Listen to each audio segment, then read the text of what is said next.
লেগে থাকা, ভালো কাজের জন্য কি করা, লেগে থাকা। উনি 950 বছর দাওয়াত দিয়েছিলেন ওনার জাতিকে। কয় বছর বলেন তো? 950 বছরের দাওয়াতি কার্যক্রমের ফলে উনি ফলোয়ার জোটাইতে পারছেন কয়জন জানেন? 80 জন। কয়জন? এরাই আমাদের পূর্বপুরুষ। আমরা পৃথিবীর সবাই কিন্তু এদেরই নাতিপুতি। এই 80 জনকে নিয়ে উনি নৌকার উপর উঠছিলেন, কিস্তির উপর, আর বাকিটা তো মহাপ্লাবন দিয়ে আল্লাহ ধ্বংস করে দিয়েছেন। ওই 80 জন আবার জমিনে এসে জমিন আবাদ করা শুরু হলো, ওখান থেকে পৃথিবীর সকল মানুষ। সুবহানাল্লাহ। উনি বলেন, ক্বালা রাব্বি ইন্নী দাআউতু কওমি লাইলান ওয়া নাহারা। আল্লাহ, আমি দিন রাত এক করে আমার জাতি গোষ্ঠীকে দাওয়াত দিয়েছি। ফালাম ইয়াজিদহুম দুআই ইল্লা ফিরারা। কিন্তু আমারে দেখলে লোকগুলো ভেগে ভেগে যায়। আর কি করে? আমার কথা যেন শুনতে না হয়, এরা কানে আঙ্গুল দিয়ে রাখে আর মুখে কাপড় পেঁচিয়ে রাখে।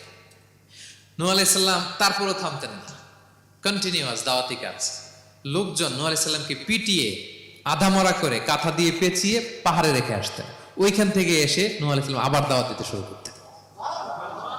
What a consistency! কিভাবে লেগেছিলেন! 950 বছর তিনি দাওয়াত দিয়েছেন, মাত্র 80 জন ফলোয়ার হয়েছিল।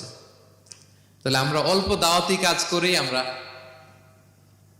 হতাশ হয়ে যায়। হায় রে, আমার কথা শুনলো না, হায় রে আমার কথা পৌঁছাইল না, হায় রে আমার কাছে এসে কেউ মুসলিম হইল না, হায় রে আমার কথা। অস্থির।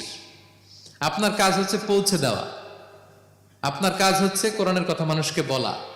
এটা দিয়ে কতটুকু কি হবে, এটার ফয়সালা কার?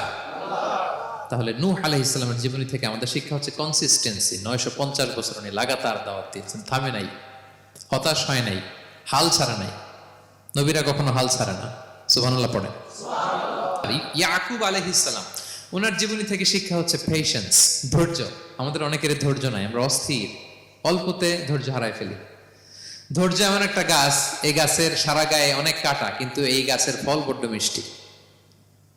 ধৈর্য এমন একটা গাছ, গাছের সারা গায়ে কি, কিন্তু ফলটা। ইয়াকুব আলাইহিস সালামের কলিজার টুকরা ইউসুফ আলাইহিস সালামকে ভাইয়েরা মেরে আহত করে কুয়ায় ফেলে দিছে।